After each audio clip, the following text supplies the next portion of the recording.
Was Kobe Bryant as an individual and personality in high school? If we were in high school together. Much the same that I am now, actually, which is extremely curious. Extremely curious. I had a great teacher in high school. Her name is Jane Mastriano, who I'm still very close to. And she sparked my curiosity in writing. And the reason why I felt it was important at the time was not for the writing's sake, or not for storytelling purposes, but there are things in story, inherently in story, that can help me be a better basketball player, be a better teammate, better leader, understand emotions better. So that's why I got into it, into storytelling actually. So it's just insanely curious, man. And trivial things weren't gonna pull my attention. It had to be things, weren't gonna pull my attention. It had to be things that I had a purpose. I wanted to be one of the best basketball players to ever play. And anything else that was outside of that lane, I didn't have time for. At what age did that goal become crystal clear? I made that deal with myself at 13 years old. At 13 years old? 13 years old. That's the deal I made. Hear about it, crystal clear. And where did inspiration come from? The love of the game. The love of the game, the challenge. Like I would watch Magic play, I'd watch Michael play, and I would see them do these unbelievable things, and I'd say, can I get to that level? I don't know, but let's find out. Let's find out. And so that curiosity to see where I could push this thing led me down that path, I think. Led you down that path? I think so. Now, were you always competitive from the day you were born? You were super competitive? Competitive with things that I participate in. So I'll put it to you this way. So Michael is competitive in all things that don't make sense, right? Ping pong. Yeah, it's just, you know what I'm saying? So he would try to get me to play golf all the time. Mike, I know about you. I've written books report about you in elementary school. I know you started playing golf when you were in Carolina. So that means if I'm doing the math, you've been playing golf for 100 fucking years. I have not picked up a golf club. Ever? The last thing you're going to do is get me on a golf course and annihilate me. I'm not going to do it. You've never picked up a golf club? No, I did it one time and I was hitting 400-yard grounders. Grounders. And so it got my competitiveness going. I got to learn this game. But then I broke my finger during that year and then I couldn't play much, and that was it. So the one thing when I see with you, and I think about brain and I think focus, you know how so many different things brain can get distracted on, and I'm going to put focus on this and focus on this and focus on this. Do you think one of the edge you had over everybody else was the biggest percentage of your focus was on one thing? Do you see it that way? That was my edge over everybody else? I do. At the time, I didn't really understand that. Right? So, basketball for me was the most important thing. So everything I saw, whether it was TV shows, whether it was books I read, people I talked to, everything was done to try to learn how to become a better basketball player. Everything. And so when you have that point of view, then literally the world becomes your library to help you become better at your craft. The world becomes your library to help you improve your craft, better your craft. Yes, indeed. So because you know what you want, the world's giving you exactly the information you 100%, need to become better at it. Because you know what you're looking for. So when you size your peers up, how'd you size your peers up? If you're sizing people, I'm talking you're 13 years old, you're sizing peers up, what lens are you looking through your peers? So at 13 years old, I had a kill list. And so, they used to do these rankings, some Street and Smith basketball rankings.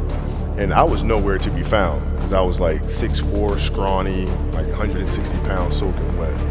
So I was 57 on the list. And so I would look at 56, 55, all the way up to number 1, who these players are, what club teams they played for. So when we go on an AAU travel circuit, I got to hunt them down, right? And so that became my mission in high school, is to check off every other person, all those 56 other names, hunt them down and knock them down. That was it. And a target on them right off the bat. That was it. Very simple. That's unbelievable. Let me ask you this question. You say I'm one of the guys on that list ahead of you, and we play.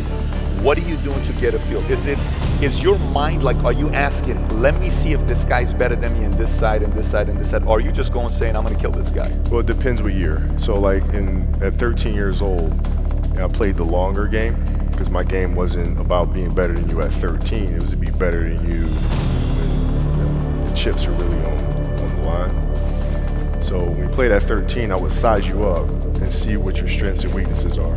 How do you approach the game? Are you silly about it? Are you goofy about it? Are you good at it just because you're bigger and stronger than everybody else? Right? Or is there actually thought and skill that you put into it? Right? And when I'd play to my weaknesses. I wouldn't play to my strengths. I played to my weaknesses. Because when you're playing summer basketball, there's so many games. So there's not a lot of skill work being done. So when are you going to get better? Right? When you're playing in competition situations, you're only playing to your strengths. Why? Because you want to win. So what I would do, I was work on the things during those games that I was weak at. Left hand, pull-up jump shot, post game. So I have a strategy. So then fast forward to when I'm 17, my game is completely well-rounded, and that player at 13 that I saw at 13 is still doing the same shit at 17. Now you got a problem. That's right. You got a problem. And you saw that. You got a problem. And by the way, let me ask you, so that's high school. You go into the league. When you're going into the league, you're going with a lot of guys that were, same age, same class as you were going in. Yeah. Were you sizing those guys up the same exact way as you did in high school? I did, but in the NBA, it was actually easier. Because what I found in the NBA is a lot of guys played for financial stability. And when they came to the NBA, they got that financial stability, so therefore the passion and the work ethic and the obsessiveness was gone. So I'm looking at that, I'm like, my God, it's gonna be like taking candy from a baby. No wonder Mike wins all these fucking championships. It's like, this is crazy. You know what I'm saying? And then you had the players that had that passion, but weren't willing to commit their entire lives to doing that. Right? It's a choice. Right? You have other things. You have family. You have all these other things that you have to do. The game can't really be your number one priority. And so I was looking at that like, man, this is gonna be fun. In the Muse, you said, I knew you couldn't do what I was doing because I was obsessed. I'm paraphrasing. And then you said, whether it's friends, relationship, it didn't matter. It was all basketball. Yeah. If I'm buddies with you from high school, if I'm a cousin of yours, what happened to our relationship? How did that gravitate when you went into the league and you're determined to become the greatest, or you're determined to become one of the greatest? What happens to our relationship? Oh, it suffers. It does suffer. Oh yeah. Okay. Yeah. And you understood that. You were okay with that. Well, yeah. And the people that love you, like friends and family, like they know that about you. Got it. So they let you be you. And when you reconvene, you pick back up where you left off. Mm-hmm. But make no mistake about it, everything in between is lost. Right? So those long-term relationships, the commitment of time of, taking vacation. Like I see a lot of players take vacations with other players that are close friends. And they'll just take vacations just to take vacations, or just hang out just to hang out. Like I never did that.